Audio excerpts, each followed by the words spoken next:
We're on the phone today with the one and only Ian Anderson, frontman, founder for Jethro Tull. Jethro Tull is back with a new album, The Zealot Gene. Well, first I got to say it's an honor speaking with you. Thank you so much for joining me. Thank you. Well, I know Jethro Tull is back with a new album, The Zealot Gene. Can you tell the listeners a bit about the new album? Well, I can tell them a lot about the new album, but time is of the essence, so I'll keep it as brief as I possibly can. It's an album that started in January of 2017 when I decided I would write a series of songs, each one of them about a powerful human emotion. So I made a list of one-word descriptions of human emotions, bad stuff like greed, jealousy, vengeance, anger, and all that stuff. And then some good things like fraternal love, erotic love, spiritual love, companionship, compassion.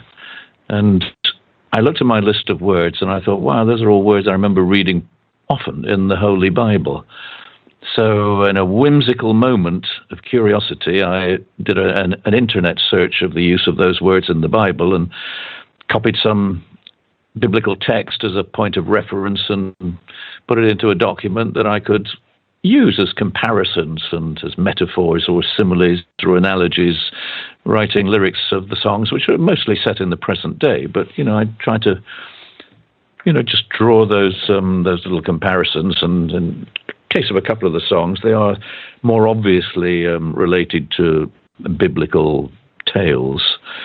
But to suggest that the songs are based on Bible text would be very simplistic and convey the wrong idea. They draw upon and share some of that storytelling and narrative that is biblical, whether you believe it or not. And but I'm more interested in the songs and the implications of those ideas and the way that they relate to the world I live in. And so I think it's always important for me as a writer, to try and observe and interact a little bit with where I am and what I do and the people that I inevitably come into contact with, either as an observer or as a participant in terms of some kind of social intercourse. Excellent. Well, I know it's been almost 20 years since the last Jethro Tull album. Why was now the time for you to get back in the studio and get this one out? Well, the time was 1st of January 2017, and we recorded. I finished the writing, I suppose, at the end of February, sent off some demos to the band, and all the lyrics and all the background to the album project, so that they could prepare for 5 days of rehearsal, followed by 5 days of recording, during which time we recorded 7 tracks. Actually, 4 days of recording, I think. We recorded 7 tracks, and I finished 4 of them later in the year between tours. But the final 5 songs, which were already written, didn't get recorded because we were so busy throughout 2018 and 2019 with tours and other stuff going on in our lives collectively. There's all the musicians. So we kept putting it off, and then the pandemic came along, so that meant lockdown and no real opportunities to work together for a while. And around March, April last year, I thought I've just got to get on and finish this record on my own. So I went back to my original demos and ideas and learned how to play the parts again, and made the recordings of the last 5 songs, which were done, I guess, in a fairly simple acoustic fashion at home, and then I incorporated a few audio files that the other guys sent in to me with some additional parts, which I incorporated into the mix. But it means there are 5 of those songs that are rather more acoustic in feel and not the way that perhaps they would have otherwise have been intended to turn out. But in actual fact, I think it was good that did go that way, because it means the album has a little bit more depth, a little more variety musically, instrumentally, and it has more dynamic range, which isn't a bad thing. So it probably turned out for the best. It just meant that The record was somewhat delayed in getting finished, and I didn't, by the time I'd mixed and mastered and done all the artwork, it was June, and then we had to wait a long time to get a release date because of the time it takes to press vinyl in this day and age, where there's so few vinyl pressing plants left, and everybody wants their record to be released on vinyl again. So the waiting time is, quite often a year or more to wait for your slot in the factory to get your record pressed and manufactured. In fact, I've already booked the vinyl pressing for the next album to be released in March of 2023. So I'm ahead of the game in as much as I'm recording or working on that new album now. But as long as I deliver it by December, we'll be in good shape. Excellent. Yeah, I know you've released a lot of great solo albums over the years. I guess, what is it that makes you decide what's going to be a Jethro Tull album and what's going to be an Ian Anderson album? Well, if the record is going to be, obviously if it's an acoustic album, something a little more intimate singer-songwriter stuff, it makes more sense that it's released as an Ian Anderson album. But if it's a full band album and one where, it's going to be drums and bass on most of the tracks or all of the tracks, then I guess it makes more sense that it's a Jethro Tull album. And looking back on the 2014 album, Homo Erraticus, I guess I should have, if I was back there again, I think I would have released that as a Jethro Tull album. But the guys who've been playing with me on that album and on the Zealot Gene, they've been with me for on average 15 years. It's far and away the longest continuous lineup of musicians in Jethro Tull. And but they've never been together on a Jethro Tull album, so I thought we should put that right. And again, the new Jethro Tull album, the Zealot Gene, is out, and I know things are kind of getting back to normal in a lot of places. Do you think there'll be a chance you'll get back on the road here for this one? I don't think you're sitting at looking at what I'm looking at in terms of the infection rates throughout the many countries I'm performing in, including your own, where you've actually had the record infection rates of all time since the beginning of the pandemic. And the same thing applies in as of today in Italy, in Germany. In the UK, we're down to actually 50% of the daily infection rate compared to a couple of weeks ago. And that's kind of good news, cautiously, because it looks like Omicron has spread so far and so wide throughout the UK population that natural immunity from being infected, plus the considerable level of vaccination that we've achieved here, looks like obviously you must never ever think, oh, it's over. We've beaten coronavirus. It's not going away. It's going to be with us as an endemic disease, whatever happens for the rest of probably my children's and my grandchildren's lifetimes. But hopefully it's not going to account for too many lives. And we can only hope that in Europe, they're about, I would guess, 3 and 4 weeks behind us in most of Western Europe. Same thing with the USA. But there are parts of Eastern Europe where they haven't even smelt Omicron yet, and their vaccination rates are maybe 28-30%. I mean, boy, are they in big trouble, and so am I, because I'm supposed to be playing in some of those countries in the weeks to come, and I can't see. It's going to be pretty damn serious in a lot of places. So, we're back where we were right now. It's an echo of 2021 and 2020. We're back in that already. We've had to postpone again for the 3rd and 4th times 2 tours in January.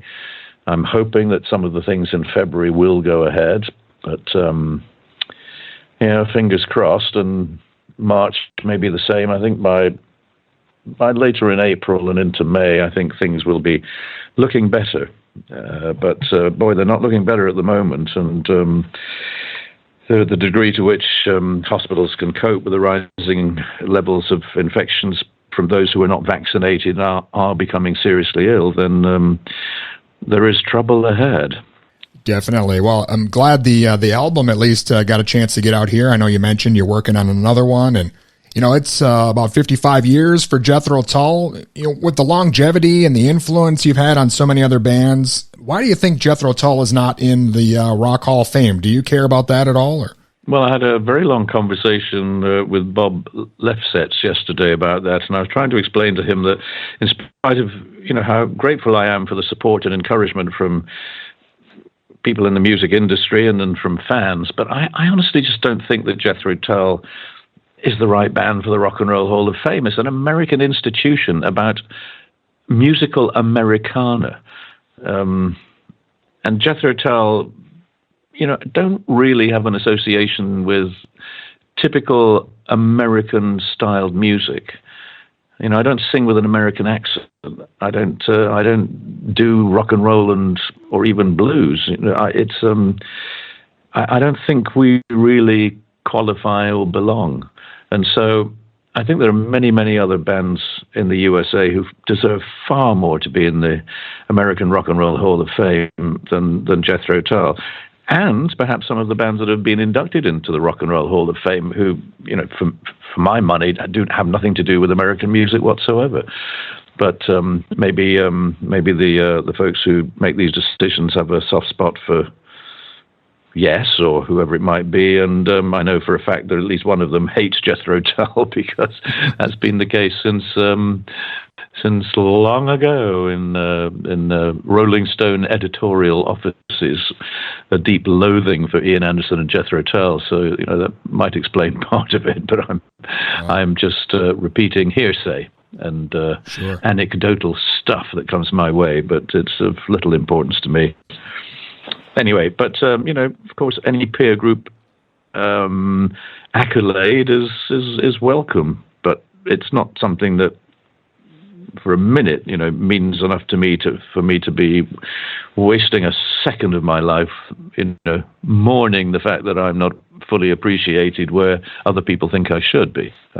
Sure. Everybody's got a right to have their own taste, and I can think of several strong arguments, some of which I've just made, about why we shouldn't be in the Rock and Roll Hall of Fame. But there you go. But nice to be thought of. Well, Ian, I know it was short-lived, but I wanted to ask you your memories of Tony Iommi being in the group. It's interesting to think what might have been had he stuck around.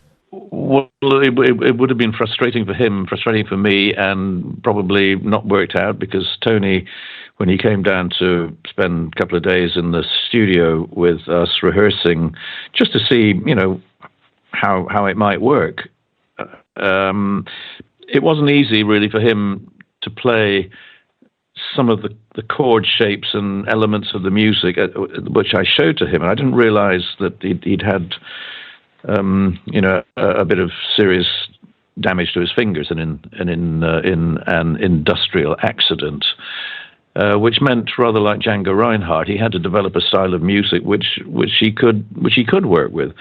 And I heard him play live with the band called Earth, and thought, wow, I like this guitarist. He plays really nice, straightforward, simple things, just chords that were just 2 or 3 notes and open fifths, and it was really poignant and sometimes rather ambivalent. The melody could be the decider in terms of a major or minor or a seventh or a ninth or any other interval. The chords themselves were quite ambiguous sometimes, and I like that. But of course, I have 4 reasonably good fingers in my left hand. So of course, I was writing songs where I was playing bar chords and majors and minors and sixths and sevenths and ninths and things, and that wasn't really easy for Tony. So we were going to, have to either modify the music a lot, or we were going to have to, find another guitar player. And Tony did come back again, actually, a few weeks later to help us out in the recording of the Rolling Stones Rock and Roll Circus, a TV program that was made around Christmas of '68, and Tony came and mimed to a couple of prepared backing tracks because we didn't have a guitar player at that point. Martin Barr joined in January of '69, but Tony is someone who over the years, from time to time, I've seen him, and I was actually, for the first time I ever actually got to see Black Sabbath doing a concert on their farewell tour in 2019, I guess it was. I went to their second last concert in the Birmingham arena where it took place. Actually, no, it was at the O2 in London. And I went along to finally get to see Black Sabbath. And Tony was in good form after the show, and you could see the slight sadness and nostalgia that this was all coming to an end. And, you know, in fact, we exchanged emails at Christmas, and, you know, he's doing pretty well and seems suitably engaged with things. But, you know, he's one of the great heroes, and very much the originator of a musical genre that we got to know as heavy metal. It's hard to imagine heavy metal without Tony Iommi actually forging the way in terms of a musical style. Awesome. Again, Ian, it's been an honor speaking with you. I'm looking forward to what you've got coming up next, and the Zealot Gene sounds great, and thank you so much for your time today. Okay, well, I'm glad I managed to hook up with you. Nice to talk to you. Take care.